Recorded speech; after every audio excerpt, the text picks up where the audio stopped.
secret recipe for seafood pasta. This recipe was shared with me years ago by my friend Georgia. Here it is for you to make at home. Your ingredients: any type of seafood you desire. Here we use calamari, octopus, and large prawns. You can easily use frozen seafood. You are going to need 4 to 5 ripe tomatoes, 5 small white or red onions, peeled and whole, 7 cloves of garlic, peeled again and whole, 4 to 5 bay leaves. They should be dried, but make sure they're not too old. Get some new bay leaves if they're over 1 year old. Check your label. Core your tomatoes and cut them in half. Grate them on a grater. This is a fresh tomato sauce, but if you have your own canned or know of a good source, you can use that. You should have at least 3 cups of the tomato.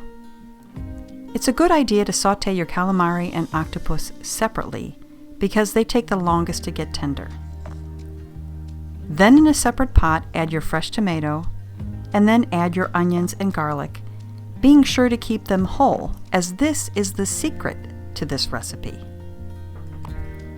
I really do not know the chemistry behind it, but not chopping the onions and the garlic up, to my mind, leaves all the good into the sauce, but leaves any harsh characteristics behind. Add your whole bay leaves and simmer for at least 30 minutes, covered.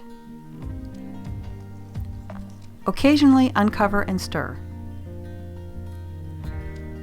At 30 minutes, add your calamari and octopus, cover again, and cook until the calamari and octopus are tender. Towards the end of the cooking, you should add 3 to 4 tablespoons of good quality tomato paste.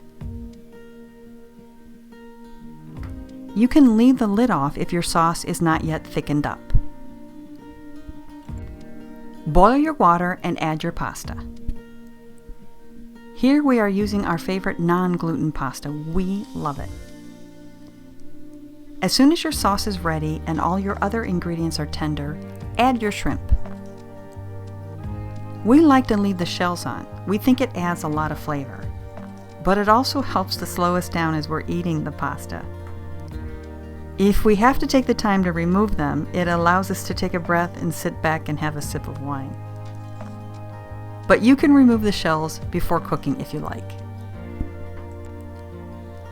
The shrimp needs 5 to 8 minutes simmering in the sauce, depending upon how big they are.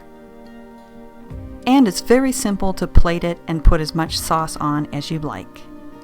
A little, or a lot in this case. Whoa there, Patricia. I guess I really do like a lot of sauce, especially this sauce.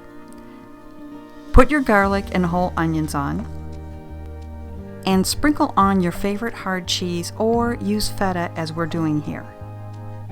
Keep in mind the base of this sauce is also great for any other type of seafood you want to use, or especially meat. This secret sauce is so versatile. We hope you enjoy it as much as we do.